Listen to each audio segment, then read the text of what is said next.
Hello students, welcome to physics time. हम लोगों ने इलेक्ट्रोमैग्नेटिज्म का चैप्टर कंप्लीट कर लिया है, जिसके पूरे 10 लेक्चर्स मैंने लगाए हैं। ठीक है, आप मेरी वीडियोस देख सकते हैं। अब हम नेक्स्ट चैप्टर स्टार्ट करने जा रहे हैं डिप्लोमा के सिलेबस के हिसाब से, वो है सेमीकंडक्टर फिजिक्स। तो इस चैप्टर में क्या है? Semiconductor physics. अगर हम कहें व्हाट इज सेमीकंडक्टर फिजिक्स, जब भी आपके पास कोई भी फिजिक्स की ब्रांच आए तो आप स्टार्ट करोगे it is the branch of physics, एक फिजिक्स की ब्रांच है which deals with study of किसकी? जिसका नाम लिखा है ऑफ सेमीकंडक्टर्स। सेमीकंडक्टर्स के साथ रिलेटेड स्टडी को, जो ब्रांच फिजिक्स की ब्रांच में हम स्टडी करेंगे, उसको कहते हैं सेमीकंडक्टर फिजिक्स। अब obviously question will arise, what are semiconductors? Semiconductors क्या होते हैं? तो इस पहले क्विक रिव्यू लेते हैं कि इस चैप्टर में हमें कौन कौन से टॉपिक्स कवर करने हैं हमारे Punjab school board of technical education के सिलेबस के अकॉर्डिंग। तो हम टॉपिक कवर करेंगे इंट्रोडक्शन, टाइप्स ऑफ मटेरियल्स, कि जनरली जो मटेरियल्स हैं उनको हम कितनी कैटेगरीज में डिवाइड करते हैं। नेक्स्ट हम स्टडी करेंगे एनर्जी बैंड्स ऑफ सॉलिड्स। ये एक एक करके हम टॉपिक डिटेल में कवर करेंगे। फिर आएंगे टाइप्स ऑफ सेमीकंडक्टर्स। सेमीकंडक्टर्स कितनी तरह के हैं हमारे पास। फिर सेमीकंडक्टर से बनता है डायोड। डायोड और उसके कैरेक्टरिस्टिक्स पढ़ेंगे, वीआई वोल्टेज और करंट। ठीक है, फिर डायोड को रेक्टिफायर की तरह यूज करेंगे। रेक्टिफायर एक अलग डिवाइस है। फिर ट्रांजिस्टर पढ़ेंगे और फिर रेक्टिफायर और ट्रांजिस्टर की एप्लीकेशंस, डायोड एंड ट्रांजिस्टर की एप्लीकेशन स्टडी करेंगे। राइट, तो ये हमारे हैं क्विक टॉपिक्स जिनको हमने इस चैप्टर में कवर। अब स्टार्ट करते हैं इंट्रोडक्शन से। सेमीकंडक्टर्स क्या हैं? नाम से क्लियर, इसमें नाम में दो चीजें आ रही हैं, सेमी और कंडक्टर। सेमी का मतलब एक तरह से सेमी सर्कल जैसे होता है, हाफ। कंडक्टर मतलब वो चीज जिसमें से करंट पास ऑन कर सकता है, थ्रू विच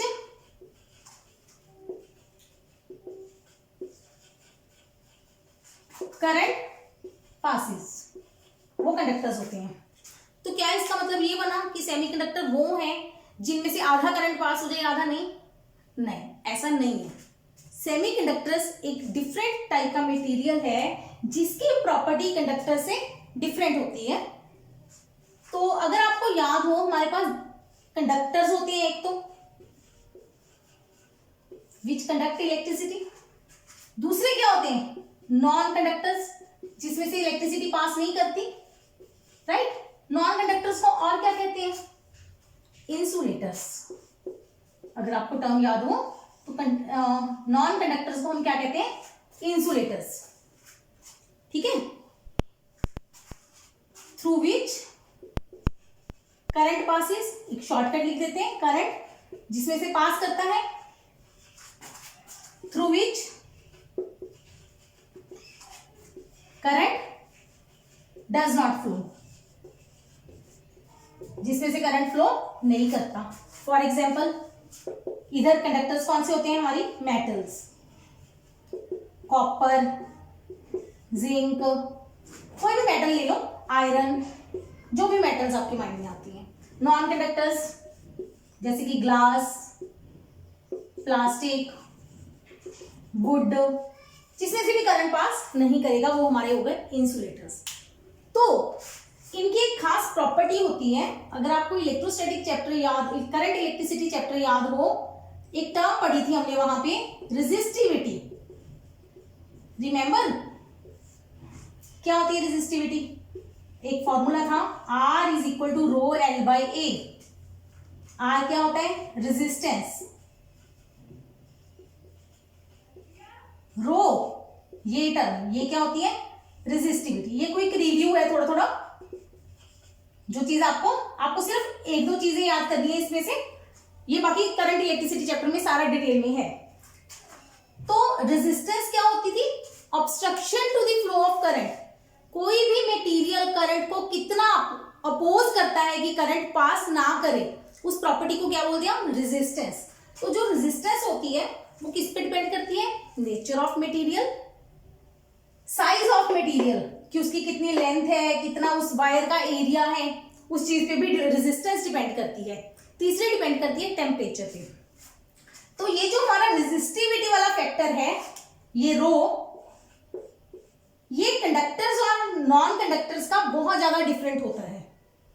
कंडक्टर्स के केस में जो रेजिस्टिविटी होती है कंडक्टर्स में लेस होती है और नॉन कंडक्टर्स में रेजिस्टिविटी मोर होती है, राइट। रेजिस्टिविटी मोर का मतलब वो करंट को अपोज ज्यादा करते हैं, ये करंट को कम अपोज करते हैं कंडक्टर्स। अब रेजिस्टिविटी का उल्टा होता है रेसिप्रोकल ऑफ रेजिस्टिविटी। ये कुछ टर्म्स याद कर लीजिए, बहुत इंपॉर्टेंट है। रेजिस्टिविटी का रेसिप्रोकल, रेसिप्रोकल मतलब 1/, उल्टा, 1/, रेजिस्टिविटी, उसका क्या नाम होता है? कंडक्टिविटी। कंडक्टिविटी जिसका सिंबल है सिग्मा। ये बस सिंबल्स और नाम याद कर लीजिए अभी। तो कंडक्टर्स के केस में सिग्मा जो होता है, क्योंकि कंडक्टर्स हैं मतलब कंडक्ट करते हैं, तो उनकी कंडक्टिविटी ज्यादा होगी, रेजिस्टिविटी कम होगी। और इधर कंडक्टिविटी इंसुलेटर के केस में क्या होगी? लेस, मतलब बहुत कम होती है कंडक्टिविटी, ठीक है। अब सेमीकंडक्टर्स क्या है? इनके इन बिटवीन, इनके बीच में आ जाएंगे सेमीकंडक्टर्स। क्या होगा सेमीकंडक्टर के बेस, सेमीकंडक्टर के लिए मैं इसको रब कर रही हूं, आप नोट डाउन कर लीजिएगा। सिंपल सा लिखते हैं। कंडक्टर्स के लिए रेजिस्टिविटी क्या होती है? लेस। कंडक्टिविटी क्या होती है? मोर। इधर क्या कहेंगे? इंसुलेटर्स के लिए इंसुलेटर्स रेजिस्टिविटी क्या होती है? मोर। कंडक्टिविटी क्या होती है? लेस। तो सेमीकंडक्टर्स क्या है? सेमीकंडक्टर्स की रेजिस्टिविटी इन दोनों के बीच में होएगी, मतलब जो रेजिस्टिविटी है वो कंडक्टर से ज्यादा होएगी, इंसुलेटर से कम होएगी, राइट। और इनकी जो कंडक्टिविटी है वो भी इनके बीच में होएगी। कंडक्टिविटी की वैल्यू कंडक्टर से कम होएगी, इंसुलेटर से ज्यादा होएगी। समझ आ गई? तो इस चीज को जो मटेरियल जिनकी रेजिस्टिविटी और कंडक्टिविटी दोनों कंडक्टर्स और इंसुलेटर के बीच में लाई करती हैं, उन मटेरियल्स को क्या कहते हैं हम? Semi conductors. मतलब आधे कंडक्टर हैं एक तरह से। उनकी जो कंडक्शन की पावर है, जो कंडक्शन की उनका क्राइटेरिया है, वो इंसुलेटर से ज्यादा है कंडक्शन, और कंडक्टर से कम है, ठीक है। दूसरी बात, हम इसको डिफाइन ऐसे भी कर सकते हैं सेमीकंडक्टर्स को। Semiconductors are those materials, semiconductors वो मटेरियल्स हैं which behaves as insulator at 0 kelvin. 0 kelvin जो मिनिमम टेम्परेचर है, उस टेम्परेचर पे सेमीकंडक्टर्स किसकी तरह बिहेव करते हैं? इंसुलेटर की तरह। But conductors at high temperature. High temperature पे कंडक्टर, लो टेम्परेचर पे इंसुलेटर, इसलिए इनका नाम है सेमीकंडक्टर्स। आधे कंडक्टर है, मतलब किसी टाइम ये इंसुलेटर बन जाते हैं, किसी टाइम कंडक्टर्स तो उनके बीच में होगी ना। एक तरफ कंडक्टर है जो कंडक्ट करते हैं, एक तरफ नीचे इंसुलेटर है जो कंडक्ट नहीं करते, और ये सेमीकंडक्टर उनके बीच में है, इसीलिए इनका नाम है सेमीकंडक्टर, आधे कंडक्टर। बस ये नहीं कहना आपने कि ये आधा करंट पास करते हैं, आधे को नहीं, ये नहीं है। ये क्या है कि इनकी कंडक्टिविटी उनके बीच में आ गई, मिडवे आ गई, इसलिए इनको क्या नाम दिया गया? सेमीकंडक्टर्स, ठीक है। अब इसकी एग्जांपल्स कर लेते हैं। इसकी एग्जांपल्स आपने याद रखनी है। एलिमेंटल, अगर हम एलिमेंट्स देखें, एलिमेंट्स फॉर्म में, एलिमेंट्स मतलब जो आपका पीरियोडिक टेबल है, ठीक है, उस पीरियोडिक टेबल में हमारे पास 2 एलिमेंट्स ऐसे हैं जो सेमीकंडक्टर की तरह बिहेव करते हैं। इमेजिन इतने बड़े पीरियोडिक टेबल में सिर्फ 2 एलिमेंट्स हैं जो सेमीकंडक्टर की तरह बिहेव करते हैं। कौन कौन से? Silicon, Si, germanium, Ge। ये 2 नाम याद करने आपको, सिर्फ सिलिकॉन और जर्मेनियम, जो एलिमेंट्री फॉर्म में हमारे पास किसकी तरह एक्ट करते हैं? सेमीकंडक्टर्स की तरह। फिर अगर कंपाउंड फॉर्म में आए, कंपाउंड्स में कई तरह के हैं। एक नाम याद रखिए, GaAs, गैलियम आर्सेनाइड। एक होता है गैलियम आर्सेनाइड फॉस्फाइड, ठीक है। ये कंपाउंड्स है, मतलब 2 या 2 से ज्यादा एलिमेंट्स को मिला के जो कंपाउंड बनता है उस फॉर्म में। तो ये मटेरियल्स भी सेमीकंडक्टर की तरह बिहेव करते हैं। सेमीकंडक्टर मतलब इन बिटवीन इनकी कंडक्टिविटी आती है। एक 2 और है, इंडियम फॉस्फाइड एक्सेट्रा, ठीक है। ऐसे ही ये इनऑर्गेनिक है, इनऑर्गेनिक मटेरियल्स है। एक कुछ ऑर्गेनिक फैमिली के भी हैं सेमीकंडक्टर्स, लाइक पॉलीएनिलीन। 1-2 नाम याद कर लीजिए, इनफ है, ठीक है। तो ये हो गए हमारे सेमीकंडक्टर्स और उनकी डेफिनेशन और उनकी। अब सेमीकंडक्टर्स को यूज कहां करते हैं हम? आप अपने आसपास, सेमीकंडक्टर ने एक रेवोल्यूशनरी चेंज लाई हमारी टेक्नोलॉजी में। किस टाइप की चेंज? सेमीकंडक्टर के पहले जो हम मटेरियल्स यूज करते, जो मतलब आपको याद है, ये सेमीकंडक्टर्स यूज किसमें करते हैं हम? टीवीज मतलब एलईडीज, जो आजकल एलईडीज बनती है हमारे घरों में लगी होती है, स्क्रीन कितनी पतली है ना, वो उनको बोलते हैं एलईडीज, ठीक है। एलईडीज, डायोड, ये बेसिकली डायोड है। डायोड मैंने इंट्रोडक्शन में लिखा था, ठीक है। यानी कि ये किससे बनती है? सेमीकंडक्टर से। इसके अंदर सेमीकंडक्टर यूज होता है। अच्छा, दूसरा है हमारे मोबाइल फोन के अंदर चिप्स होती हैं, वो भी किसकी बनती है? सेमीकंडक्टर्स की। और लगा लीजिए हमारे वो होती हैं एलईडी लाइट्स होती हैं, ठीक है, वो भी किससे बनती है? सेमीकंडक्टर से। मतलब आज की अगर आप देखोगे तो मैक्सिमम यूज किसका हो रहा है? सेमीकंडक्टर्स का। व्हाई इतनी ज्यादा सेमीकंडक्टर को यूज क्यों करने लगे? ये उससे पहले हम देखेंगे सेमीकंडक्टर से पहले क्या करते थे हम। सेमीकंडक्टर से पहले हम यूज करते थे वैक्यूम ट्यूब्स, क्योंकि हम ज्यादा डिटेल में नहीं जाएंगे, ये आउटडेटेड हो चुकी हैं चीजें। वैक्यूम ट्यूब्स वो बहुत बल्कि साइज की होती थी, उसके अंदर नाम से क्लियर है वैक्यूम मतलब उसके अंदर आप वैक्यूम क्रिएट करते थे। वैक्यूम मतलब हवा को बाहर निकाल देते थे, तो अंदर वैक्यूम बन गया, खाली जगह हो गई बिल्कुल। तो उस वैक्यूम ट्यूब्स का जो साइज होता था वो बहुत बड़ा होता था, बल्कि होती थी, उनका लाइफ टाइम कम होता था, ठीक है। तो उसमें और भी बहुत सारी प्रॉब्लम्स थी। पावर लॉस, एनर्जी लॉस ज्यादा होता था उसमें, हीटिंग्स की वजह से वो जल्दी डैमेज हो जाती थी, ठीक है। तो ये काफी सारी इसमें प्रॉब्लम्स थी। उन प्रॉब्लम्स को एकदम जब सेमीकंडक्टर का युग शुरू हुआ एक तरह से, तो ये वैक्यूम ट्यूब्स आउटडेटेड हो गई, खत्म हो गई।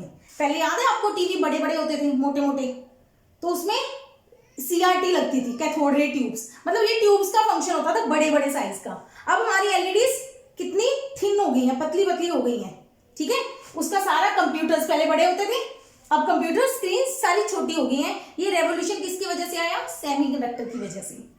अब हम पढ़ते हैं कि why semiconductors are important.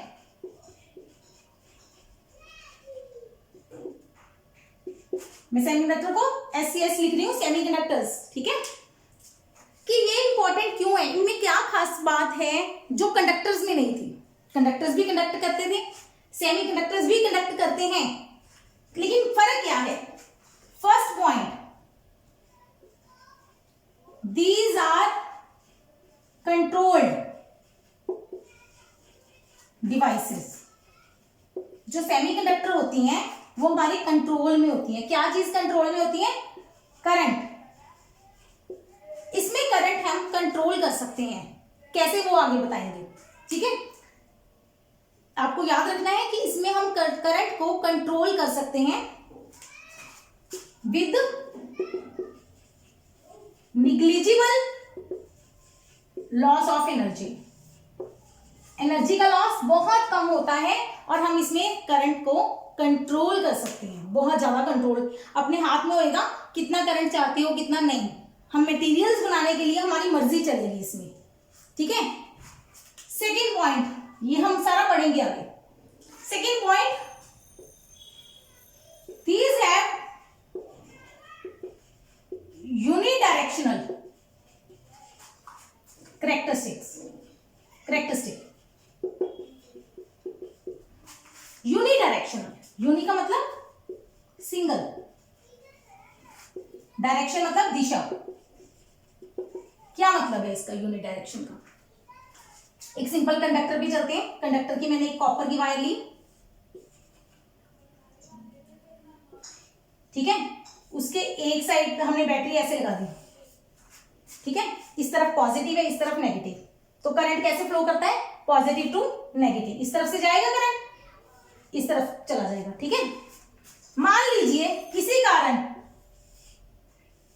Battery का उल्टा स्विच लग गया, उल्टा लग गया, तो क्या करंट रुक जाएगा? नहीं, करंट इस तरफ चल पड़ेगा, ठीक है ना। जिस तरफ पॉजिटिव है उस तरफ से करंट चलेगा, दूसरी तरफ चलेगा, ठीक है ना। मतलब ये दोनों तरफ करंट फ्लो इजीली कर जाता है इसमें। इधर क्या है? इधर क्या होएगा अगर हम इसमें जाएंगे तो?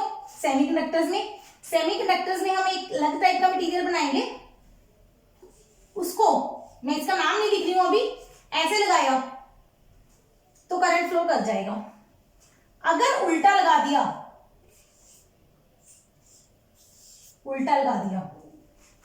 इधर करंट आएगा, इधर करंट नहीं आएगा।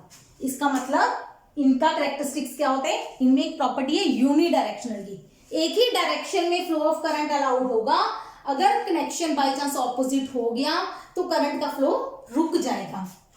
यानी कि इसमें हम करंट की अमाउंट को भी कंट्रोल कर सकते हैं, मोर ओवर करंट के फ्लो की डायरेक्शन को भी कंट्रोल किया जा सकता है। This is the main property of semiconductors, जिसकी वजह से इसका एक तरह से जब ये आए तो एकदम से इन्होंने मतलब एक तरह से रेवोल्यूशन ला दी इंडस्ट्री में, ठीक है। तीसरी इंपॉर्टेंट प्रॉपर्टी है साइज, स्मॉल साइज। इनका साइज बहुत छोटा है कंपैरेटिवली, ठीक है।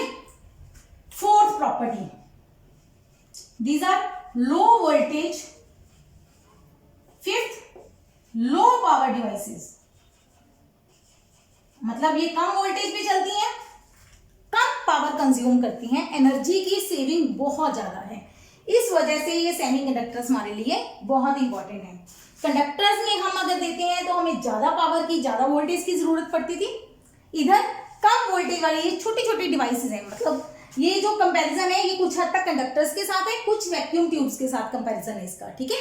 तो ये कुछ पॉइंट्स हैं जो सेमीकंडक्टर्स की स्टडी को इंपॉर्टेंट बनाते हैं। अब आते हैं एनर्जी बैंड डायग्राम पे।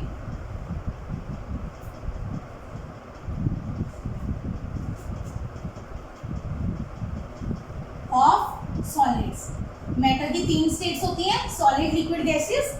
इसमें हम स्टडी करेंगे कंडक्टर्स हैं वो सॉलिड फॉर्म में ज़्यादा होते हैं, तो हम सॉलिड्स की प्रॉपर्टी स्टडी करेंगे एनर्जी बैंड डायग्राम्स की, ठीक है। इस एनर्जी बैंड डायग्राम को समझने के लिए क्विक रिव्यू दे रही हूँ मैं कुछ एटॉमिक स्ट्रक्चर का, ठीक है। इसको सिर्फ समझना है, नोट डाउन करने की कोई ज़्यादा ज़रूरत नहीं है। एटॉमिक स्ट्रक्चर, ये जस्ट इंट्रोडक्शन दे रही हूँ थोड़ी थोड़ी। एटम्स का मॉडल मीन किसने दिया था राजे? बोहर ने। पढ़ा है? बोहर ने हमें मॉडल दिया। क्या मॉडल दिया उसने? एक न्यूक्लियस होता है एटम के अंदर, फिर क्या होते हैं? इलेक्ट्रॉन्स। इलेक्ट्रॉन्स अपने अपने ऑर्बिट में घूमते रहते हैं, ठीक है ना जी। जो ये साइड में सर्कल बनाए हैं मैंने, उनको क्या कहते हैं? ऑर्बिट्स, ठीक है। शेल्स, ऑर्बिट्स भी कहते हैं इनको, शेल्स भी कहते हैं, ठीक है। तो अगर आपने किसी nth शेल है, n शेल, उसमें नंबर ऑफ इलेक्ट्रॉन्स निकालने हो, n शेल में number of electrons in nth shell, तो क्या होंगे?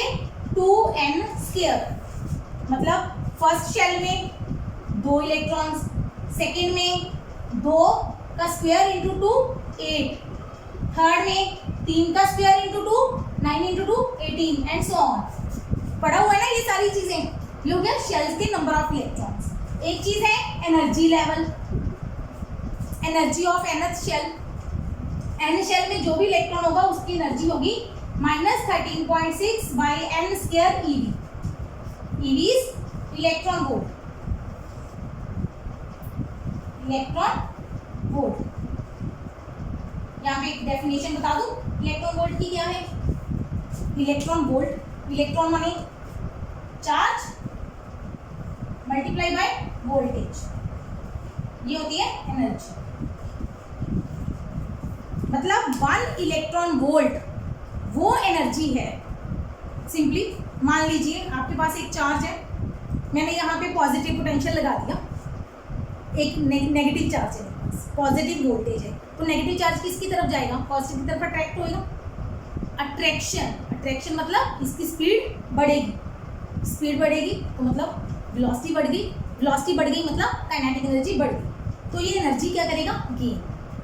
जब भी कोई चार्ज किसी पोटेंशियल की तरफ मूव करेगा, पॉजिटिव चार्ज हुआ तो वो नेगेटिव की तरफ जाएगा, नेगेटिव हुआ तो पॉजिटिव की तरफ अट्रैक्ट होएगा। जब भी कोई चार्ज अट्रैक्शन गेन करेगा तो उसकी एनर्जी इंक्रीज होगी। तो एक इलेक्ट्रॉन, अगर एक इलेक्ट्रॉन को 1 वोल्ट का पोटेंशियल दे दो, पोटेंशियल डिफरेंस मतलब इधर कम इधर ज़्यादा, 0 इधर 1, तो एक इलेक्ट्रॉन स्पीड से भागेगा 1 की तरफ, पॉजिटिव पोटेंशियल की तरफ। ठीक है, जब ये भागेगा तो जितनी एनर्जी गेन करेगा उस एनर्जी को हम क्या कहते हैं, 1 तो जितना भी ये चैप्टर है, इस चैप्टर में जितनी भी एनर्जी की बात होगी वो ईवी में होंगी। ये मतलब एटम्स के केस में ऐसे ही होता है, जो एनर्जी लेवल्स हैं उनकी एनर्जी जूल में ना होके ईवी में होती है। लो एनर्जी डिवाइसेस है ना ये। ठीक है, तो ये nth एनर्जी लेवल की एनर्जी, यानी कि फर्स्ट लेवल की जो एनर्जी है -13.6 हो जाएगी। ठीक है, सेकेंड लेवल की निकाल के देख लेना -3.4 eV, थर्ड की -1.5 eV एंड सो ऑन। ठीक है, ऐसे चलता जाएगा। इसका मतलब क्या हुआ कि अगर मैं एनर्जी लेवल बनाऊं, ऐसे समझना, इधर एनर्जी है, तो अगर मैं फर्स्ट लेवल दिखाऊं, कौन सा कम है, first is less than second is less than third, है ना, राइट। वैसे तो 13 बड़ा है 1 से, लेकिन नेगेटिव होने के कारण ये कम हो गया, तो इसका मतलब फर्स्ट की एनर्जी कम है, सेकंड की ज़्यादा, थर्ड की और भी ज़्यादा। तो अगर मैं फर्स्ट दिखाऊं, यहाँ पे है मेरा फर्स्ट लेवल, तो सेकंड क्या होगा, इससे बड़ा ऊपर, यहाँ पे सेकंड आएगा, थोड़ा सा और ऊपर थर्ड आएगा, फिर और ऊपर फोर्थ आएगा एंड सो ऑन। मतलब पहले और दूसरे के बीच में जो गैप है वो ज़्यादा है, फिर गैप कम, फिर और कम होते जाएंगे। ठीक है, ये कुछ एनर्जी लेवल्स बनते हैं इस तरह से। अब कोई भी इलेक्ट्रॉन जो अपने लेवल में है, जैसे फर्स्ट लेवल में 2 ही हो सकते हैं फर्स्ट शेल में, वो अपने लेवल में हमेशा क्या होते हैं, स्टेबल होते हैं। ठीक है ना, उसके पास अपनी एक मिनिमम एनर्जी होती है। कितनी एनर्जी होती है, -13.6, ये फिक्स है इसके पास, ये अपने लेवल में खुश है। ठीक है, अब मान लीजिए इसको बाहर से कोई एनर्जी मिल गई तो क्या होएगा, क्या ये अपने लेवल में रहेगा, नहीं, ऊपर उड़ेगा। याद रखने के लिए सौखा सा तरीका बता रही हूँ, बिल्कुल इजी सा। हमारे पास एक लिमिटेड पैसे हैं, खुश हैं अपने अपनी जगह पे, ठीक है, रह रहे हैं। अगर हमारे पास कहीं से बाहर से लॉटरी लग जाए, पैसे आ जाए एकदम से, हम क्या होएगा, हम उछल जाएंगे, हम ऊपर हवा में उड़ने लगेंगे। ठीक है ना, लेकिन उस हवा में उड़ने का हमारा कितनी देर टाइम रहेगा, क्या हम बहुत देर हवा में उड़ सकेंगे, क्योंकि एकदम से बाहर से पैसे आएंगे, नहीं, हम ज़्यादा देर नहीं रुकेंगे, ऊपर उड़ेंगे थोड़ी देर, पैसे खत्म हो जाएंगे, वापस नीचे गिर जाएंगे, यही होता है। तो यही चीज़ इलेक्ट्रॉन्स के साथ होती है, जब तक वो अपने लेवल में है वो खुश हैं, फिक्स हैं, ठीक है, लेकिन अगर बाहर से एनर्जी मिल गई, ये अपना लेवल छोड़ के हवा में उड़ जाएंगे, जितनी एनर्जी मिली उस हिसाब से लेवल चूज करके ऊपर भाग जाएंगे। ठीक है, जैसे इसको अगर 9 यूनिट एनर्जी मिल जाए अराउंड, तो ये फर्स्ट से सेकंड में पहुंच जाएगा।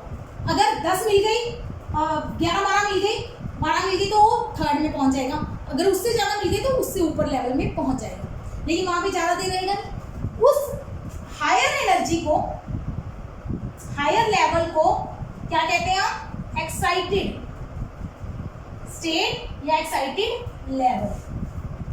लोअर लेवल को क्या कहते हैं? लोअर को ग्राउंड कहते हैं ना, हमेशा ग्राउंड पे रहना चाहिए, पैर जमीन से जुड़े रहने चाहिए, है ना, ठीक है। उसका मतलब यही होता है कि अपने आप को स्टेबल रखो। एनर्जी आने पे हवा में नहीं उड़ना चाहिए, क्योंकि वहां पे आपकी स्टेबिलिटी कम हो जाए, ठीक है। तो हायर लेवल को हम क्या बोलेंगे? एक्साइटेड, और लोअर लेवल को क्या बोलेंगे? ग्राउंड लेवल, ठीक है। अब क्या है, इसके लिए ना एक बड़ी चीज सिंपल सी याद कर लो, मैक्सिमम एनर्जी मिनिमम स्टेबिलिटी। जितनी एनर्जी आपके पास ज्यादा होगी उतनी स्टेबिलिटी कम होगी, उतनी मन की शांति कम मिलेगी।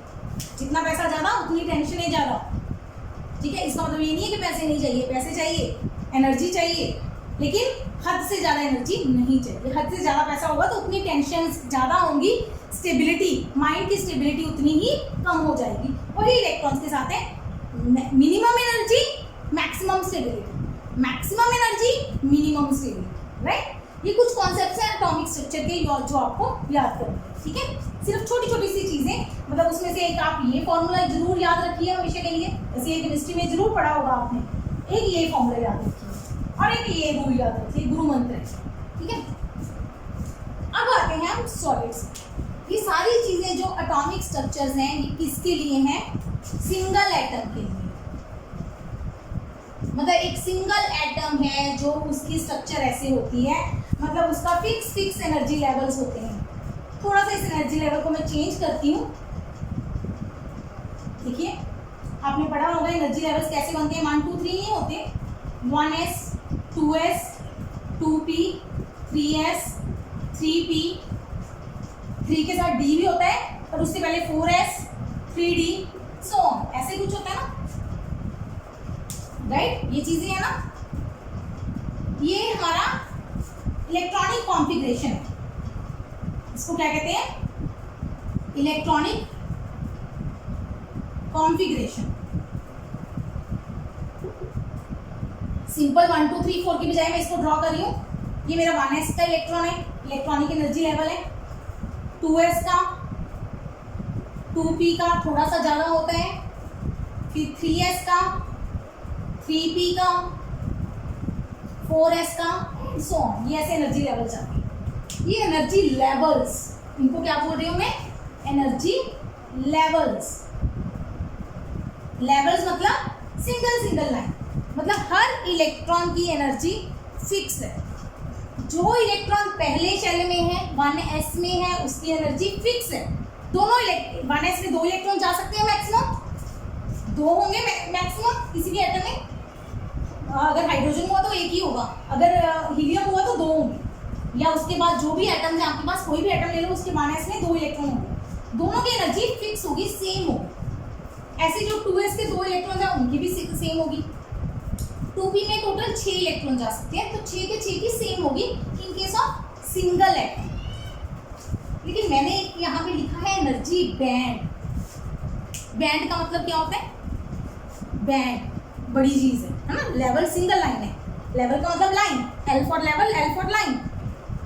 बैंड का मतलब बड़ी जगह है, कुछ पढ़ते हैं उसको। लेकिन साथ में मैंने एक वर्ड लिखा है सॉलिड्स, मतलब एनर्जी सिंगल एटम के लिए हम क्या कहेंगे? एनर्जी के लेवल्स होते हैं। लेकिन सॉलिड्स में एनर्जी के लेवल नहीं होते, उसमें एनर्जी के क्या बनते हैं? बैंड्स, ठीक है। अब पढ़ते हैं वो क्यों बनते हैं।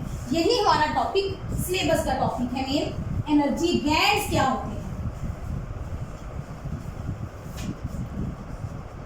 अब आते हैं पहले सॉलिड्स में। सॉलिड्स में कितने एटम होते हैं?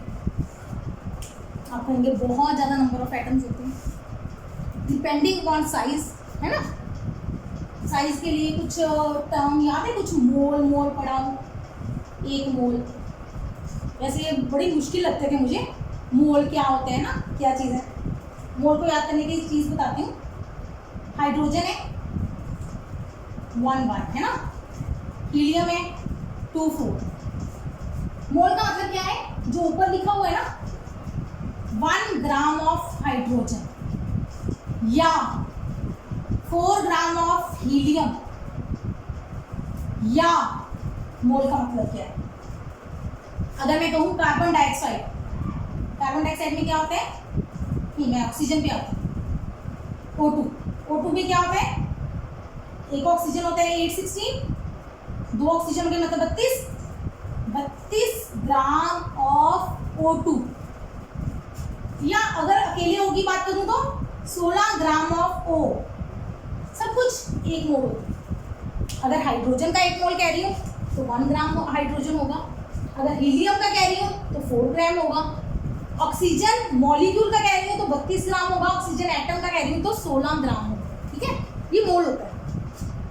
इस मोल में ये एक नंबर होता है एवोगैड्रो नंबर।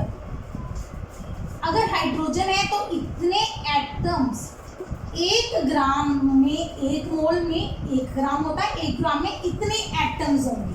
किसके? हाइड्रोजन के। इसमें क्या होंगे? इतने एटम्स ऑफ हीलियम। इसमें क्या होंगे? एवोगैड्रो नंबर याद रख लो 10⁻23 एटम्स नहीं है अब ये क्या है? Molecules of O2। अगर यही ऑक्सीजन अकेला है तो इतने एटम्स ऑफ ऑक्सीजन, वो अलग बात है, ऑक्सीजन अकेला एग्जिस्ट नहीं करता, ठीक है ना, बट अगर हो तो 16 ग्राम ऑक्सीजन में इतने एटम्स ऑक्सीजन के एग्जिस्ट करेंगे। उस चीज को हम क्या कहते हैं? 1 मोल। ठीक है, अब देखा जाए तो 16 ग्राम बहुत बड़ी अमाउंट तो है नहीं, है ना। कोई भी मेटल का पीस है आपके पास इतने ग्राम का तो होगा ना, तो उसमें इतने सारे एटम्स होंगे। ठीक है ना, मतलब अगर हम बात करें एक सॉलिड के अंदर बहुत सारे एटम्स हैं, अराउंड इतने ज़्यादा, राइट, इतने सारे एटम्स भरे हुए हैं छोटे से पीस में। इसका मतलब atoms are closely packed in a solid. एक सॉलिड के अंदर एटम्स बहुत नियर है, बहुत पास रखे हुए हैं। एक सिंगल एटम है, ये एटम, ये न्यूक्लियस, एटम के अंदर न्यूक्लियस और इलेक्ट्रॉन्स, खत्म काम। अब इसके बाद से एक और एटम आ गया, उसके भी इलेक्ट्रॉन्स आ गए। जब ये एटम्स दूर हैं तो क्या आपस में एक दूसरे को तंग करेंगे? नहीं। दूर से कोई एनर्जी एक्सचेंज करेंगे? नहीं। एक दूसरे को अट्रैक्शन रिपल्शन देंगे? नहीं। कुछ भी इफेक्ट नहीं करेंगे जब ये दूर है। जब ये पास आ गए तो क्या होगा? पहले तो ये पॉजिटिव और नेगेटिव एक दूसरे को अट्रैक्ट कर रहे थे और ये इनकी घूम रहा था, ये चल रहा था, इनका अलग सिस्टम, इसका अलग सिस्टम चल रहा था। जब ये पास आए तो होगा क्या? ये इलेक्ट्रॉन को रिपेल करेगा, है ना। क्यों? क्योंकि सेम चार्ज है, सेम चार्ज वाले पार्टिकल एक दूसरे को रिपेल करते हैं। ये इलेक्ट्रॉन नेगेटिव है, ये पॉजिटिव है, ये क्या करेंगे? अट्रैक्ट। अच्छा, ये इलेक्ट्रॉन और ये न्यूक्लियस भी अट्रैक्ट करेंगे, ठीक है। अच्छा, ये न्यूक्लियस और ये न्यूक्लियस क्या करेंगे? रिपेल, सेम चार्ज है। तो इसका मतलब जब 2 एटम्स पास आएंगे तो वो एक दूसरे के साथ इंटरेक्ट करेंगे। वो इंटरेक्शन 2 तरह की होगी, अट्रैक्शन और repulsion. Depending upon same charge है तो रिपल्शन, ऑपोजिट चार्ज है तो अट्रैक्शन, ठीक है, 2 एटम्स के केस में। लेकिन हमारे पास एटम्स 2 नहीं है, हमारे पास कितने एटम्स हैं? इतने ज़्यादा एटम्स हैं हमारे पास। उनकी इंटरेक्शन आप स्टडी कर सकते हो? नहीं। अभी क्या है, मेरे पास एक पीस है, यहाँ पे एटम्स हैं, ठीक है। सोचिए, ये मैंने अभी गिनती के एटम्स बनाए हैं, आप सोचो आपको इतने सारे एटम्स ड्रॉ करने हैं, नॉट पॉसिबल। अब ये एटम्स मैंने बनाए हैं, एटम के अंदर न्यूक्लियस, इलेक्ट्रॉन सब कुछ है। अब ये एटम को ये सारे डायरेक्ट इन्फ्लुएंस कर रहे हैं, डायरेक्ट अट्रैक्शन रिपल्शन डायरेक्ट हो रही है क्योंकि डायरेक्ट इन टच है। लेकिन दूर वाले भी थोड़ा बहुत असर करेंगे, बहुत दूर वाले हो सकता है ना करें, थोड़ा बहुत असर आ जाए, बहुत ही कम, उसको निगलेक्ट कर दें। अच्छा, जो ये है इन पे अलग तरह का असर आएगा, इसके सराउंडिंग में नंबर ऑफ एटम्स अलग होंगे, सेंटर वालों के साइडों में नंबर ऑफ एटम्स अलग अलग होंगे सबके। तो हर एटम की अपनी एक आइडेंटिटी बन जाएगी, अपनी एक पहचान बन जाएगी। हर एटम की पहचान बन गई तो उसके इलेक्ट्रॉन्स की भी अपनी पहचान बन गई, ठीक है। तो जब भी कोई सॉलिड फॉर्म होता है तो उसके हर इलेक्ट्रॉन का अपनी एक अलग लेवल डिसाइड हो जाता है। अब क्या होगा, इस अट्रैक्शन और रिपल्शन से कुछ इलेक्ट्रॉन्स की एनर्जी कम हो जाएगी, कुछ की एनर्जी बढ़ जाएगी। अंडरस्टैंड करते हो ना इस चीज को? एक दूसरे को अट्रैक्ट रिपेल कर रहे हैं, पहले अलग अलग थे, इनकी एनर्जी फिक्स थी, लेकिन जब पास आए तो हो सकता है एक जना एक इलेक्ट्रॉन अपनी एनर्जी दूसरे को दे दे, तो एक इलेक्ट्रॉन की बढ़ गई, एक इलेक्ट्रॉन की कम हो गई। तो होगा क्या, इसमें जितने इलेक्ट्रॉन्स हैं सबकी एनर्जी जब सॉलिड बनेगा तो सारे इलेक्ट्रॉन्स की एनर्जी अलग अलग हो जाएगी, चेंज हो जाएगी। ठीक है, अंडरस्टैंड? तो इसका मतलब क्या है, अब आते हैं हमारे एनर्जी डायग्राम पे। इसको मैं रब कर रही हूँ क्योंकि इसमें नोट करने वाली कोई ज्यादा बड़ी चीज नहीं थी। जो नोट करना है एनर्जी बैंड्स, वो मैं आपको डिक्टेट करवा दूंगी, लिखवा। हम एनर्जी बैंड डायग्राम बनाएंगे, जब पेपर में आ जाए तो आपको ये ड्रॉ करना है। इसके लिए एक एग्जाम्पल ले लेते हैं पहले। हम सेमीकंडक्टर्स में इसमें एग्जाम्पल चूज कर रही हूँ सिलिकॉन। सिलिकॉन का एटॉमिक नंबर कितना होता है? 14। ये कौन सी ग्रुप में आता है? Carbon, silicon, germanium, tin, lead. ये कार्बन के ग्रुप के हैं दोनों एटम्स, सिलिकॉन और जर्मेनियम, जो हमारे सेमीकंडक्टर्स हैं। ठीक है, अब इसको मैंने याद करने के लिए तरीका बनाया था, कौन सी जीव सुंदर पंजाब में। आपने भी पीरियोडिक टेबल ऐसे याद किया होगा ना, खलीना करे रब से फरियाद, समथिंग समथिंग। ठीक है, तो सिलिकॉन के हैं एटॉमिक नंबर 14। 14 की कॉन्फ़िगरेशन में बना रही हूँ, 1s2, 2s2, 2p6, 3s2, 3p2। ठीक है ना, आते हैं हम इसमें। अब सिंगल एटम के लिए अगर हम ड्रॉ करें, सिंगल एटम, इधर हमने राइट साइड में लेना है, एक्स एक्सिस में लेना है आर। आर क्या है? इंटर एटॉमिक स्पेसिंग, मतलब एटम्स के बीच में कितना गैप है, दो एटम्स के बीच में कितना गैप है। इनिशियली एटम्स के बीच में बहुत गैप है, तो हर सिलिकॉन एटम की एनर्जी फिक्स होगी अपनी। ये बहुत ज़्यादा है आर बहुत ज़्यादा है, लार्ज डिस्टेंस। ये 1s की एनर्जी हो गई, 2s की एनर्जी हो गई, 3s की एनर्जी हो गई जी, 3p की एनर्जी। ये 4 लेवल्स की एनर्जी मैंने ड्रॉ कर। उसके बाद वाले लेवल्स ड्रॉ करने की जरूरत नहीं है क्योंकि इसमें इलेक्ट्रॉन्स ही नहीं है। ठीक है, बहुत हायर एनर्जी चलेगी, उनको छोड़ो। जब एटम्स पास आएंगे तो क्या होगा? इंटरेक्शन होगी। इंटरेक्शन से याद रखिए लेवल सबको फर्क पड़ेगा, सारे इलेक्ट्रॉन्स को, लेकिन ज्यादा फर्क किसको पड़ेगा? जो हायर एनर्जी। क्यों? क्योंकि उनकी एनर्जी ज्यादा है, स्टेबिलिटी कम है, तो उनको फर्क ज्यादा पड़ेगा। आउटर शेल्स को, इनर शेल्स को फर्क कम पड़ेगा। कम पड़ेगा तो हम ड्रॉ कर देते हैं जी, इनको फर्क ही नहीं पड़ रहा। मतलब स्पेसिंग आप जितनी मर्जी कम कर लो, हम इधर को जा रहे हैं ना जी, मूव कम को कर रहे हैं, मतलब ये एटम्स, इंटरएटॉमिक मतलब एटम्स के बीच की स्पेसिंग है। पहले बहुत दूर दूर है, अब हम क्रिस्टल सॉलिड बना रहे हैं तो इनको पास लेके आ रहे हैं। पहले इतनी दूर खड़े हैं, कोई फर्क नहीं है, सारे लेवल सिंगल सिंगल है। ठीक है, एक पॉइंट तक पहुंचे हम, इस पॉइंट तक आ गए। डिस्टेंस को नाम दे देते हैं डी, सी, ऐसी बुक्स में दिया होता है। सी डिस्टेंस तक पहुंचे, क्या हुआ? एटम्स कुछ क्लोज आ गए, कुछ नियर आ गए, तो इनके एनर्जी लेवल चेंज होने शुरू हो जाए। चेंज का क्या मतलब है? 3s में कितने इलेक्ट्रॉन्स हैं? 2। लेकिन किस केस में? जब आपके पास एक एटम है। If we have n atoms, इसका मतलब 3s shell has 2n electrons। इसके अंदर कितने इलेक्ट्रॉन्स हैं? 2n। ठीक है ना, n मतलब एवोगैड्रो नंबर, बहुत बड़ा नंबर है, उसके डबल इलेक्ट्रॉन्स पड़े। अब जब एटम्स नियर आए, ये हम सारे एटम्स की बात कर रहे हैं टुगेदर, तो कुछ इलेक्ट्रॉन्स का एनर्जी बढ़ जाएगा, कुछ इलेक्ट्रॉन्स की एनर्जी कम हो जाएगी। मतलब ये एनर्जी जो यहाँ से एक लेवल था ना, सिंगल एनर्जी थी, ये स्प्लिट हो जाएगा। मतलब कुछ इलेक्ट्रॉन हायर एनर्जी में जाएंगे, कुछ इलेक्ट्रॉन एनर्जी कम होती जाएगी। किसी ने गेन कर दी, किसी ने लूज कर दी, सारे एटम्स इनके बीच में इलेक्ट्रॉन्स आ गए। ऐसे ही जो 3p लेवल है वो भी स्प्लिट हो जाएगा, कुछ की एनर्जी कम हो जाएगी, कुछ की बढ़ जाएगी।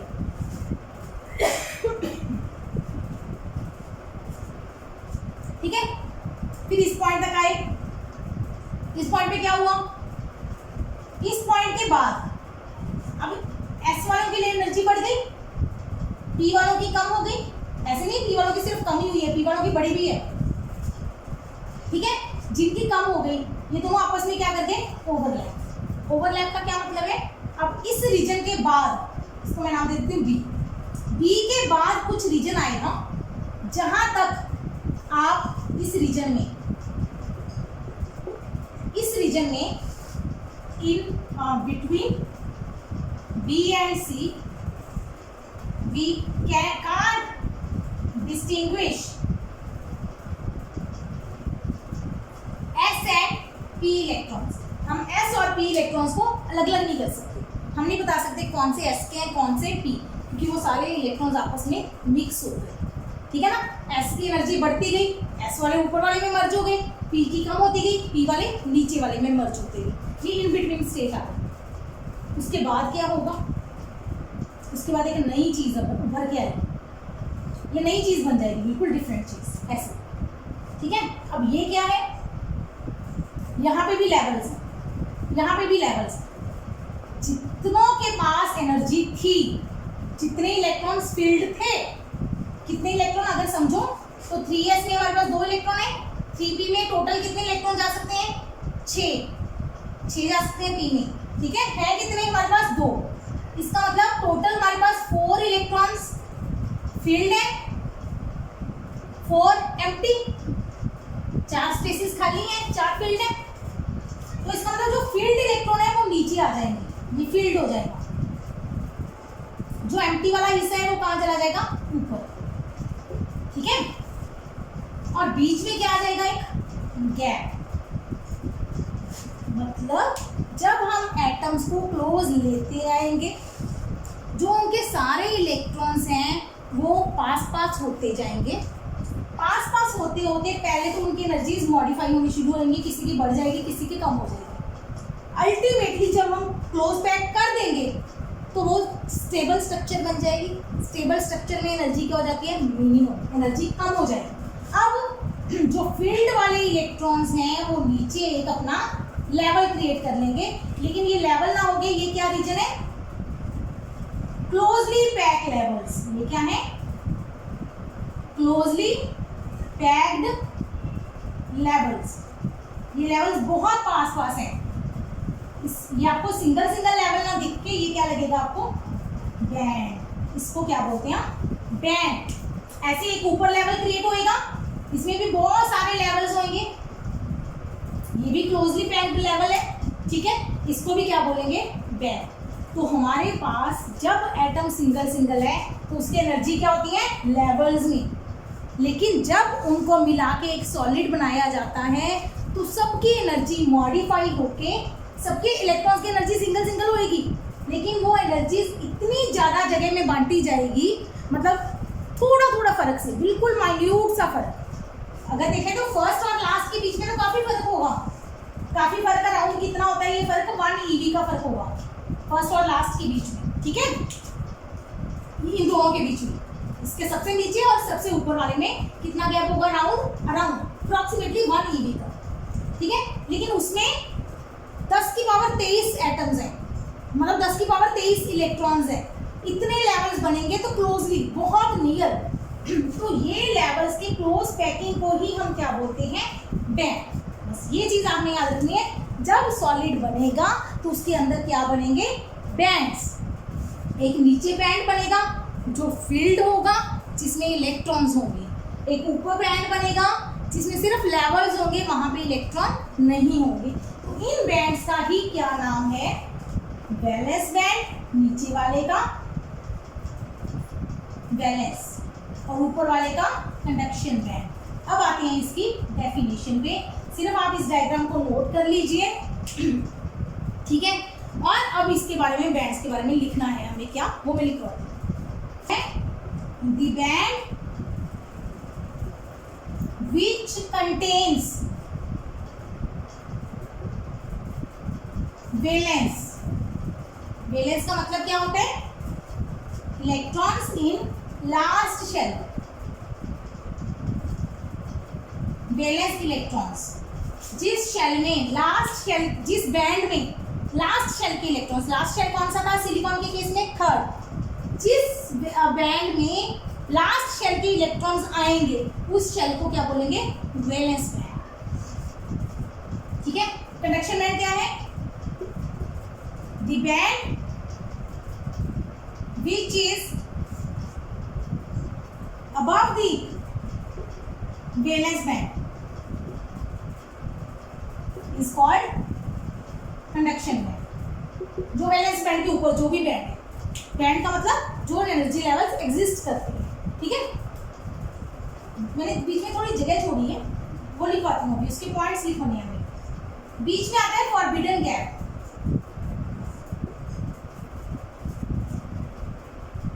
ये क्या है, the spacing between valence band and conduction band.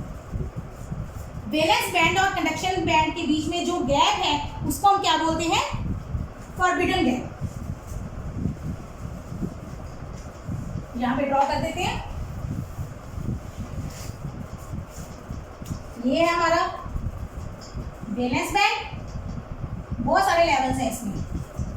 ये है हमारा कंडक्शन बैंड, इसमें भी बहुत सारे लेवल्स हैं, और बीच में हमारा क्या है, forbidden gap, FG, forbidden gap. ठीक है, एक होती है EG, forbidden energy gap, forbidden gap energy, forbidden energy. ये क्या है, वैलेंस बैंड का मैक्सिमम और कंडक्शन बैंड का मिनिमम। कौन सा ज्यादा है, कंडक्शन बैंड ऊपर है, ऊपर वाले की एनर्जी ज्यादा, नीचे वाले की कम। तो कंडक्शन बैंड के मिनिमम से वैलेंस बैंड के मैक्सिमम की एनर्जी को माइनस करो। वैलेंस बैंड में बहुत सारी एनर्जीज हैं, उसके हाईएस्ट एनर्जी और कंडक्शन बैंड की लोएस्ट एनर्जी, दोनों को डिफरेंस कर दो तो बन जाती है फॉरबिडन एनर्जी। राइट, मतलब ये एनर्जी स्टेट ऐसी है जिसके अंदर कभी भी कोई भी इलेक्ट्रॉन एग्जिस्ट नहीं कर सकता। मतलब ये रीजन इलेक्ट्रॉन्स ने डिस्कार्ड कर दिया, इलेक्ट्रॉन्स को ये एनर्जी कभी भी नहीं मिल सकती। या तो इलेक्ट्रॉन के पास ये वाली एनर्जी होगी या ये वाली एनर्जी होगी, इन बिटवीन वाली एनर्जी इलेक्ट्रॉन्स के पास नहीं आ सकती। कब, जब वो सॉलिड बन जाती है। ठीक है, एक फिक्स अमाउंट ऑफ एनर्जी आ सकती है, या तो लोअर वाली या हायर वाली। ठीक है,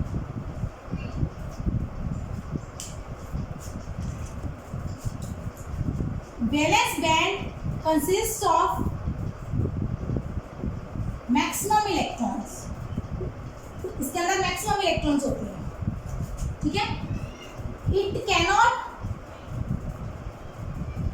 अकोमोडेट मोर इलेक्ट्रॉन्स, इसके अंदर ज्यादा इलेक्ट्रॉन्स नहीं आ सकते, सारे इलेक्ट्रॉन्स इसके फिल होते हैं। So it does not contribute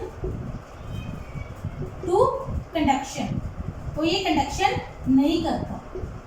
बस इसके अंदर वैलेंस इलेक्ट्रॉन्स होते हैं, ये कंडक्शन में पार्टिसिपेट नहीं करता क्योंकि ये फील्ड है। बेसिकली वैलेंस क्यों नहीं है, क्योंकि ये फील्ड है। कंडक्शन कौन करते हैं, फ्री इलेक्ट्रॉन्स। मेटल्स में फ्री इलेक्ट्रॉन होते हैं तभी कंडक्शन होती है। वैलेंस बैंड फील्ड है, फील्ड है मतलब कंप्लीटली फील्ड है, तो इसके जो इलेक्ट्रॉन है वो कंडक्शन में पार्टिसिपेट नहीं करते। कंडक्शन बैंड क्या है, it may or may not be partially filled। ये partially filled हो भी सकता है या हो सकता है ये empty हो बिल्कुल। Electrons in conduction band participate in conduction। जो इसके अंदर इलेक्ट्रॉन्स होते हैं वही हमारी कंडक्शन में पार्टिसिपेट करते हैं।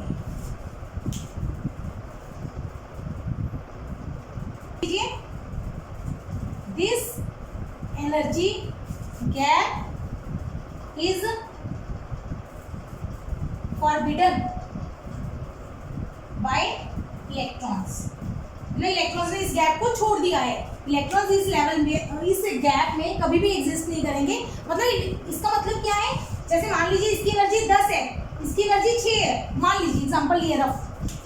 अब 6 एनर्जी वाला इलेक्ट्रॉन जब तक इसको 4 एनर्जी नहीं मिलती ये 10 में नहीं जाएगा, ठीक है। अगर मान लो इसको आपने 1 यूनिट एनर्जी दे दी तो 7 वाला लेवल है बीच में? नहीं, बीच में कोई लेवल एग्जिस्ट नहीं करता, स्टेयर्स है, ठीक है। देखिए इतना गैप है। अगर आपके पास एनर्जी हुई, एक छोटा सा बच्चा है, स्टेयर्स है, समझिए सीढ़ी लगी हुई है, एक सिंपल सीढ़ी है, ये सीढ़ी, ठीक है, ये कॉन्टिन्यू सीढ़ी है, आप सिंपली सीढ़ी चढ़ के जा सकते हैं। मान लीजिए बीच में एक सीढ़ी गायब हो गई, अब क्या हुआ? जिसकी लेग्स बड़ी होंगी वो यहाँ से यहाँ जंप कर जाएगा, लेग्स बड़ी का मतलब ज़्यादा एनर्जी होगी जिसके पास, वो यहाँ से यहाँ जंप कर जाएगा। एक छोटा बच्चा है, उसका हाइट यहाँ तक नहीं पहुँच रहा, अगर बीच में स्टेप होता फिर तो वो चढ़ जाता, लेकिन बीच में स्टेप गायब हो गया, फॉरबिड हो गया, तो ये यहाँ से यहाँ नहीं चढ़ सकता, ठीक है ना। वही हिसाब इसका है, जो यहाँ का इलेक्ट्रॉन है अगर उसके पास 4 यूनिट एनर्जी आई तो यहाँ जंप कर जाएगा, अगर उसके पास एनर्जी नहीं है तो बीच में कहीं नहीं जाएगा, वो यहीं अपने वैलेंस बैंड में बैठा रहेगा, ठीक है। तो वैलेंस बैंड के इलेक्ट्रॉन्स कंडक्शन नहीं करते, कंडक्शन बैंड के इलेक्ट्रॉन्स कंडक्ट करते हैं, ठीक है। ये हमारे यही 3 चीज़ें जो आपने लिखनी है मेन, कि वैलेंस बैंड क्या होता है, कंडक्शन बैंड क्या होता है, फॉरबिडन गैप क्या होता है, यही 3 चीज़ों की डेफिनेशन इम्पॉर्टेंट है। आज के लिए इतना ही। If you like my video please subscribe to my channel.